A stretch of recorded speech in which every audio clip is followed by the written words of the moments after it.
Check. You better be funny, Rudy. Oh, I'm kidding. man. I'm kidding. Oh no, the pressure's on. Oh god. Not kidding.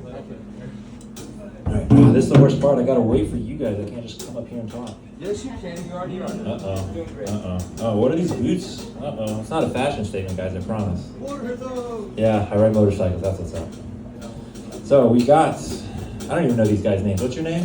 Artist here. Yeah, Good luck with that. Artist here. You like own the bar or something? I don't. No? Artist Punk works though. Oh, okay. What's your name back here on the drums? Matt? Ben. Oh, thank God. All right, Ben. We got Artist something and Ben. So, my name's Rudy. I'm here to hopefully do a little comedy for you guys. This is my second ever comedy set. My first one was like 7 years ago, so I'm a little rusty. I didn't even have any plans, but my lovely friend Michelle here invited me to come do something. She's like, do you sing? Do you do something? I was like, well, I can talk on the mic for like 5 minutes. But lucky you guys, I actually found a Google Doc where I've been putting bits in just in case. So what I'm going to do is I'm going to open this Google Doc and just read them off. Hopefully they're funny. The first one, I don't even know what it is. I didn't open it up earlier. Blocking. So this is like, when people block you on the phone, you're talking to a girl, you're talking to friends, they block you. Why do people feel the need to do that? It's, if I get tired of someone and I want them to go the way, all I got to do is say I love you, and they're just, yeah, there we go. So then, the next one, anyone else here an engineer? Nobody? Come on, guys, we're in the Bay Area. What are you even doing?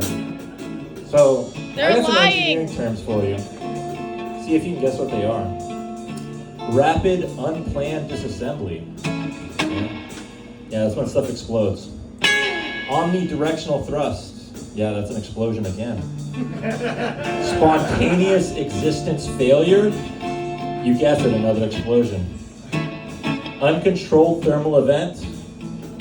Yep, another explosion. Yeah. Unplanned loss of containment. It's another explosion. Deconstructive deceleration. It's another explosion. Yeah, that's right.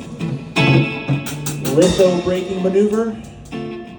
That's a little heady, but that's another explosion. Yeah. And a negative periapsis altitude orbit. Guess what? It's another explosion.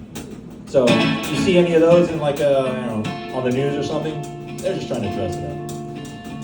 So, oh God, this one, I remember writing this one. This one's called So Fancy. That's the heading.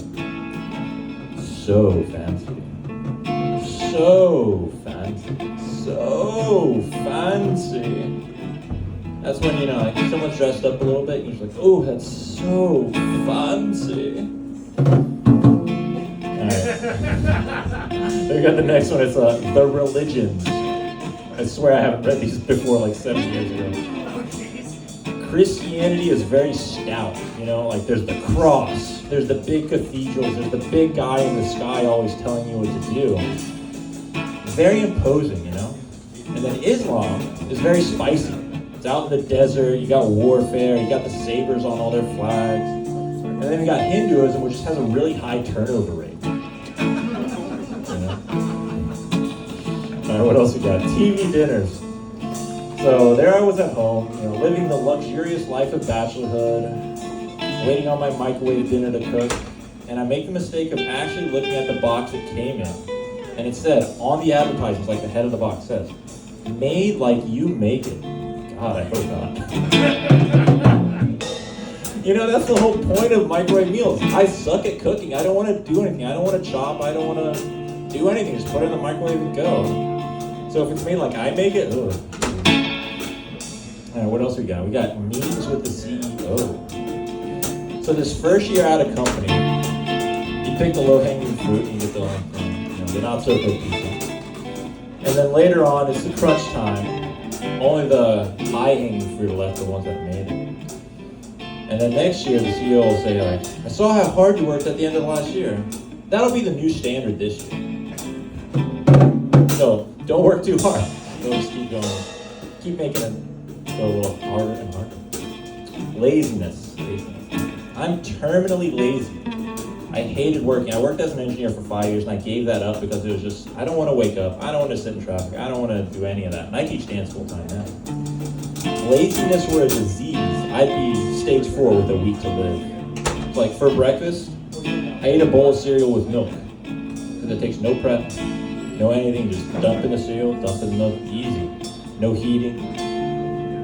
Every day, every goddamn day since I was in college. In high school even, cereal and milk. I don't even wash the bowl. I just rinse it out and call it good. Alright, this is like a 20-part one that I gotta, I'm not reading that. 20, 13, 16, there's no way. I'm not reading that. Alright, frugality. The lamp, subtitle, the lamp. I'm pretty frugal, which really just means I'm cheap. You know those stand-up IKEA lamps? They look like this.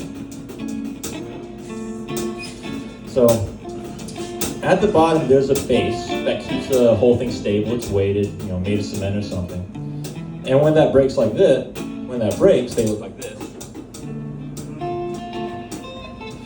So, I found one of these lamps out into the dumpster. Someone had thrown it out, and I was so cheap. I was like, well, that's a free lamp. So I went to Home Depot and I got a bucket of cement and I made a little base for this lamp. I spent more on the fucking cement than I would have just buying a new lamp. But, cheap mindset, what do you do? I do. It's environmental. That's right, it's environmental. And I didn't throw it away. Does that mean it's a part of the environment? I don't know, cement's terrible no matter what. Well, you gotta buy the whole bucket, You can't just buy a little bit, you buy the whole bucket, and then what are you gonna do with the rest of the bucket? Bucket. Yeah, bucket, that's right. Alright, this one's called the middle. Humans, we're a species that exists right in the middle. You take the size of the whole fucking universe, all the way from the top to like the littlest bit of itty bitty atoms. And if you measure them in orders of magnitude, if that's, if you guys know what that is, a grain of rice is basically right in the middle. And we're right around it, which is kind of interesting, We're not really fucking big like planets and universes. We're not really fucking small like bacteria. We're right there in the middle. It's pretty cool. But I kind of lost where I was, so that's why I'm ad-libbing right now. But regardless, we're always a bit full of ourselves that way. We want to be in the middle. Take, for example, you don't want to get close to home when you're having sex. No cousins, no sisters, definitely no grandma. But on the other hand, goats, they're not that close. Alright, so I got one up here that's a closer. Let me read that one out, and then you guys are going to be done with me, and we're going to get back to some fun music. Where'd it go? Alright, here we go. Models. So this is a joke about how I learned in science class how all models are wrong, but some models are useful. I'm not talking about like, stage models. I'm talking about like scientific models. But could go both ways. So backstage, my mom was a model. She did that when I was younger. I remember she'd go to Atlanta. I grew up in Birmingham. She'd go to Atlanta overnight. She'd do some modeling on the runway. And backstage at Mom's fashion show, one of her friends gets in trouble for something. I don't know, I'm a kid. And I'm talking to her, she gets chewed out for a solid like 30 seconds where the director's just chewing her out about something. You did terrible stuff, like your clothes are wrong. I don't know, I'm a kid. I just remember her getting chewed out. And that's when I had that thought. All models are wrong, but some models are useful. Hey, my name is Rudy. Give it up for Rudy.